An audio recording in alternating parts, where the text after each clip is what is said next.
Wahyu Astabrata.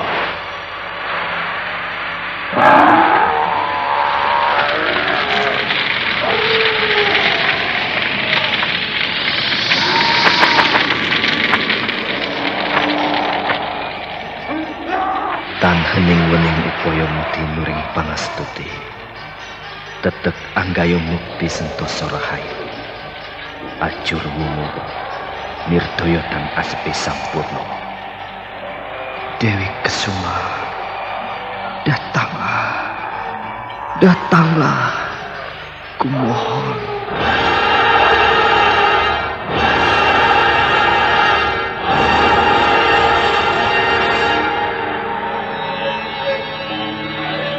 Aji Sukmo, aku telah bersamamu. Kaulah suamiku. Mari menyongsong matahari.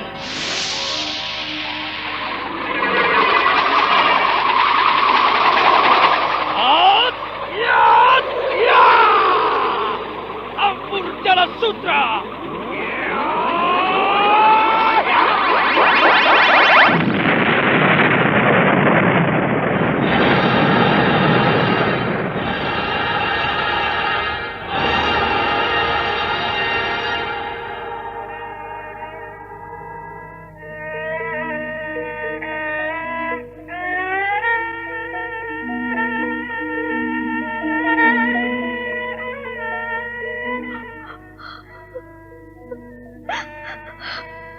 Kakang Sukmo, tolonglah aku. Lepaskan aku dari penderitaan ini. Rara Sunti, aku datang. Aku akan menolongmu. Rara Sunti!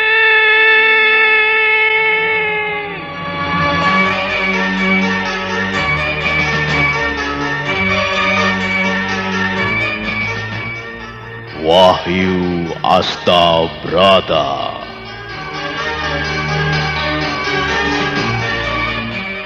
Serial sandiwara radio ini berlatar belakang sejarah Kesultanan Mataram, menggetarkan, mendebarkan, menggelorakan semangat, cinta, dan perjuangan umat manusia yang ingin menyibak misteri kehidupan ini.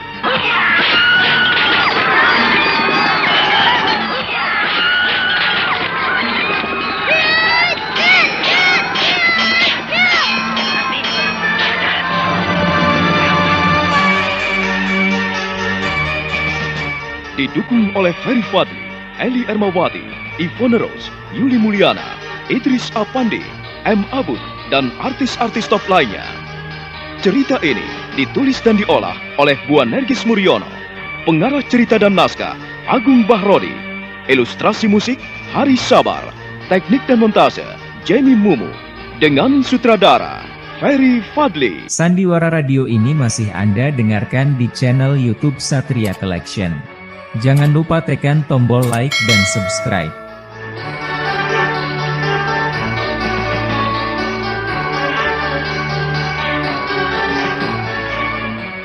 Wahyu Astabrata. Dalam episode pertama ini dengan judul Carita Adi Purwa.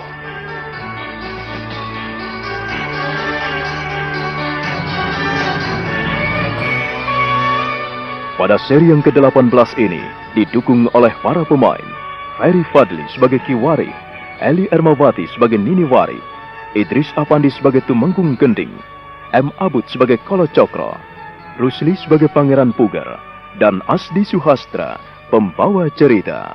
Selamat menikmati.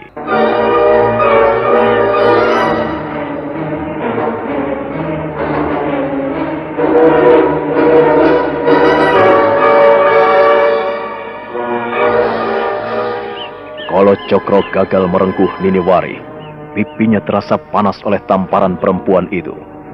Kolo Cokro meraba pipinya sambil tersenyum dingin dan menghampiri Nini Wari.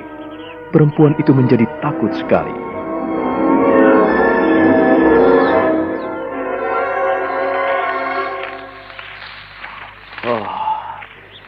Kau menamparku, Niniwari. Kau kurang ajar sekali, Kolo Cokro. Tamparanmu hangat sekali. Aku ingin merasakannya lagi. Cobalah, kau tampar lagi. Biar lengkap pipi kanan dan pipi kiriku. Terasa hangat. Kau benar-benar kurang ajar. Dan aku akan melaporkan hal ini pada Kanjeng Prabu. Ayo, laporkan. Laporkan cepat. Jika kau tidak ingin lama tinggal di istana. Ketahuilah, Nini. Jika hal ini sampai bocor, kepalamu dan kepala suamimu akan menjadi taruhannya. Kolo Cokro, mengapa kau menggangguku? Pergilah, jangan ganggu aku. Niniwari, aku tidak akan mengganggumu. Tapi izinkanlah aku menyentuh pipimu.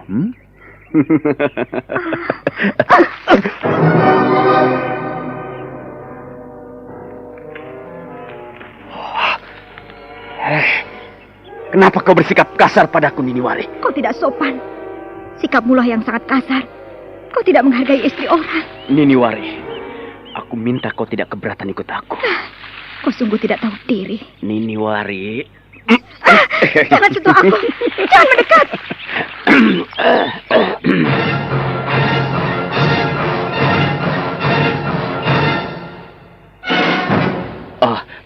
Paman Gending.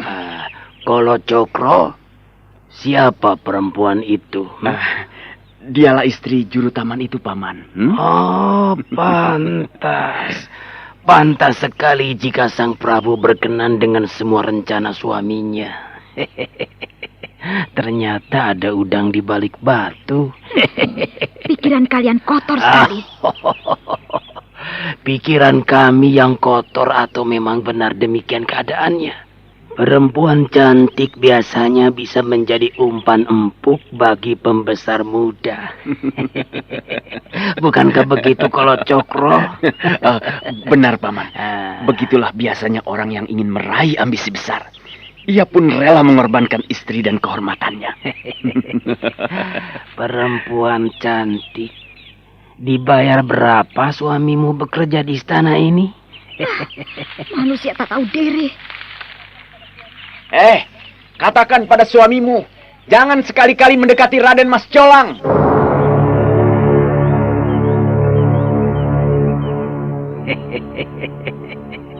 Apakah tujuan kita bisa berhasil, Kolo Cokro? Semua tergantung pada Pangeran Puker. Jika ia mau sedikit susah, tentu gampang meraih tuntutannya.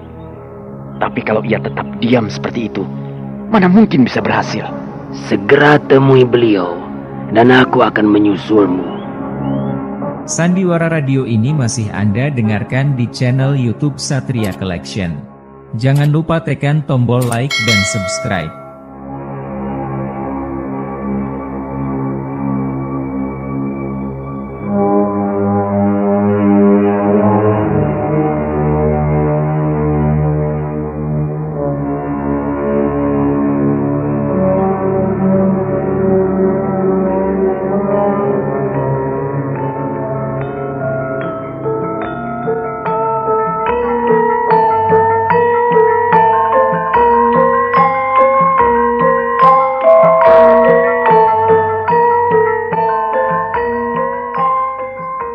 Bagaimana, Kolo Cokro?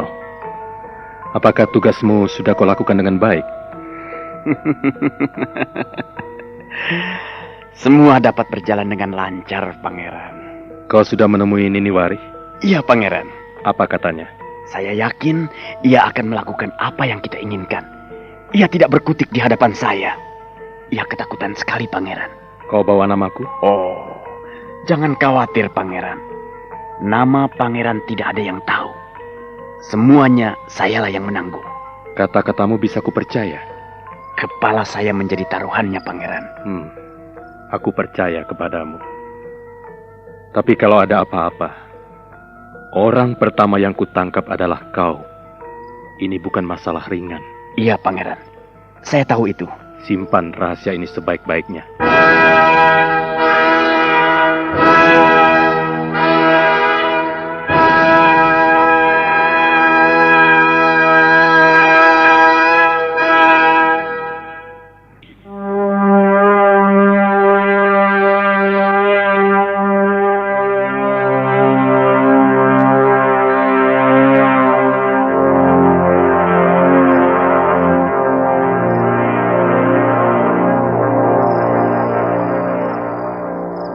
Pangeran Puger mengangkat kedua alisnya dan menukikan ibu jari kanannya. Kolo Cokro pun segera meninggalkannya. Dan tak lama kemudian, muncullah seorang lelaki sebaya menghampirinya. Selamat malam, Paman Gending. Oh, Kanjeng Pangeran. Ya, silakan duduk, Paman. Kebetulan sekali Kanjeng Pangeran tidak keluar. Hamba ingin menyampaikan sesuatu. Masalah apa lagi, Paman Gending? Setelah Kanjeng Prabu Senopati tiada, hamba menangkap kejanggalan-kejanggalan. Tentang apa, Paman? Mengapa yang dipilih sebagai sultan adalah Raden Mas Jolang? Mengapa bukan Kanjeng Pangeran? Paman Gending, nasi sudah menjadi bubur. Apa yang menjadi sabda Kanjeng Romo almarhum sudah menjadi hukum dan aturan yang berlaku di Mataram ini. Tidak bisa begitu, Kanjeng Pangeran. Kenapa tidak? Kalau ada Paseban Agung, apakah layak Kanjeng Pangeran Sebo menghadap dan bersujud di kaki adik sendiri? Namanya tidak lucu. Kalau menurut hamba, Kanjeng Pangeran lebih layak menduduki tahta istana Mataram. Paman Gending, bagiku sudah cukup. Jangan menoreh luka di hatiku, Paman. Biarlah yang sudah terjadi berjalan dengan baik. Akan kucoba untuk menerima hal ini dengan wajar, Paman. Kanjeng Pangeran, jangan begitu. Pikirkan sekali lagi. Kanjeng Pangeran adalah tidak malu jika Kanjeng Pangeran duduk bersujud di depan Raden Mas Jolang. Tidak mungkin, bukan? Sudahlah, Paman. Aku tidak mau memikirkannya lagi. Uruslah pekerjaanmu sendiri dengan baik. Oh, itu pasti Kanjeng Pangeran. Sebagai seorang wakil pemerintah Mataram di Demak, hamba sudah sungguh-sungguh memegangnya. Jadi Kanjeng Pangeran tidak perlu khawatir mengenai tanggung jawab hamba. Hamba hanya mengusulkan, mengingatkan agar Kanjeng Pangeran tidak lupa akan kedudukan yang sebenarnya. Kalau perlu, mintalah kedudukan yang layak sebagai putra tertua Kanjeng Sultan almarhum. Paman Gending, ku minta tidak memperpanjang masalah ini. Aku ingin melupakannya. Maafkan saya. Saya ingin istirahat. Oh, ampunkan hamba, Kanjeng Pangeran. Jika kehadiran hamba sangat mengganggu ketenangan Kanjeng Pangeran. Sekali lagi, hamba mohon beribu ampun. Selamat malam, Kanjeng Pangeran.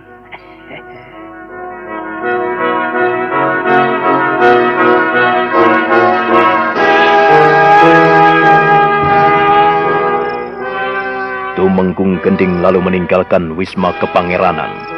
Setelah menoleh ke kanan kiri, dia segera menyelinap di antara lorong-lorong istana. Suasana di sana nampak gelap gulita. Hanya pelita minyak di sudut-sudut ruangan istana nampak temaram. Sementara itu, di kediaman Kiwari nampak hening dan sunyi. Cukup lama dia memperhatikan istrinya yang melamun.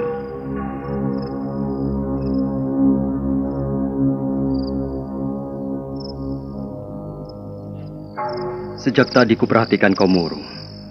Ada apa lagi, Nyai? Teringat anakmu? Tidak, Kakang. Tidak ada apa-apa. Kalau ada persoalan, katakanlah. Jangan membiarkan persoalan bertumpuk-tumpuk di hatimu. Ada masalah apa? Kakang tidak percaya padaku. Bukannya tidak percaya, Nyai. Tapi kita cukup lama hidup berumah tangga. Sekalipun tanpa bicara, aku bisa membaca sinar wajahmu. Kau nampak murung sekali.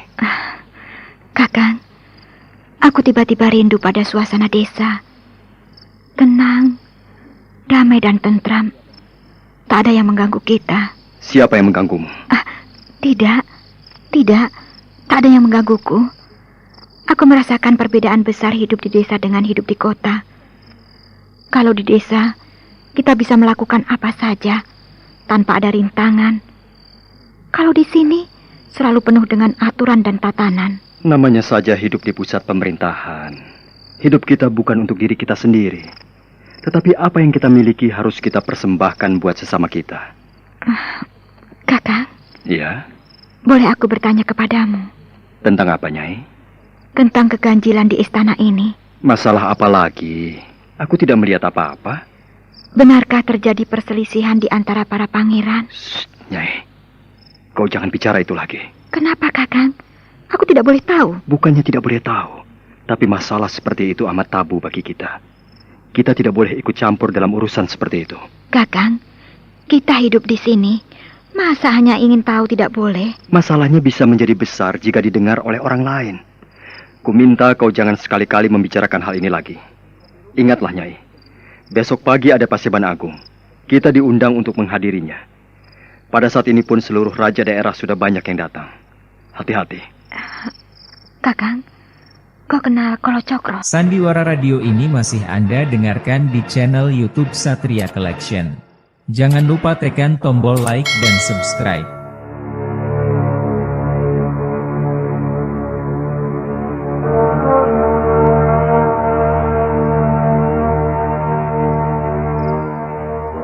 Untuk beberapa saat lamanya, mereka tenggelam dalam keheningan. Ki Warih memperhatikan istrinya dengan dahi berkerut. Sinar matanya memancarkan kecemburuan.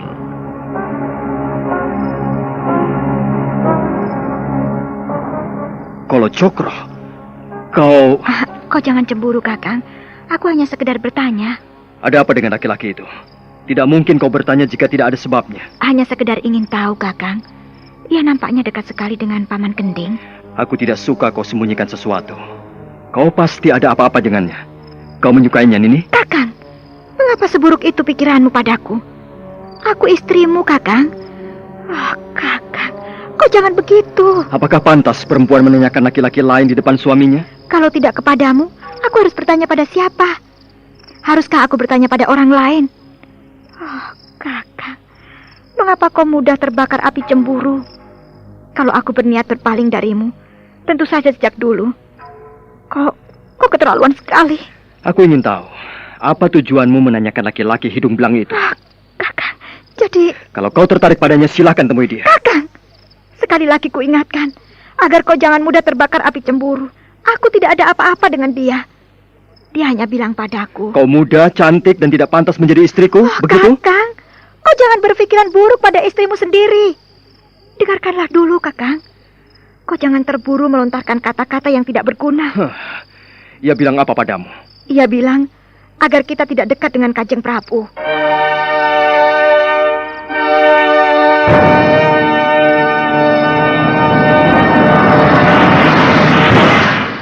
Apa, Nini? Kita tidak boleh mendekati Kanjeng Sinuwun? Kenapa? Kenapa? Aku tidak tahu. Siapa yang ada di balik semua ini? Kakang, siapa Kolo Cokro? Dia seorang Manggolo-Yudo, tangan kanan Paman Kending. Tangan kanan Tumenggung Gending? Ia laki-laki hidung belang. Ia suka menggoda istri orang. Hati-hatilah kau. Aku akan melawannya. Jika ia macam-macam kepadamu, ia akan kubunuh.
Ki Warih geram sekali mendengar pernyataan istrinya tentang Kolo Cokro. Ahangnya mengeras dan menonjol. Giginya gemeretak menahan amarah. Kedua tangannya mengepal. Dipandanginya istrinya dengan sinar mata berapi-api.